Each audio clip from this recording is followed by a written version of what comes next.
మీరు దేవుని వలన పుట్టిన వారే కానీ, మీరు యేసుక్రీస్తు ప్రభునందు విశ్వాసం ఉంచినటువంటి వారు, యేసుక్రీస్తు ప్రభునందు ఆయన రక్తము చేత కడగబడినటువంటి వారు, మీరు దేవుని వలన పుట్టిన వారే.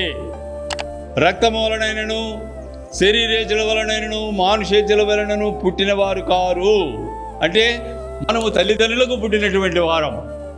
అది దేవుని కృప చేత రక్షింపబడక ముందు జీవితం. అది దేవుని చేత రక్షింపబడిన తర్వాత మనము ఆ జీవితం మనుష్యాశల వలన, శరీరాశల వలన, రక్తాశల వలన పుట్టినటువంటి మనము మార్పు చెంది దేవుని కుమారులుగా చేయబడ్డాం. అందుని బట్టి మన స్టేటస్, ఒకప్పుడు పేదరికంలో ఉన్నాం,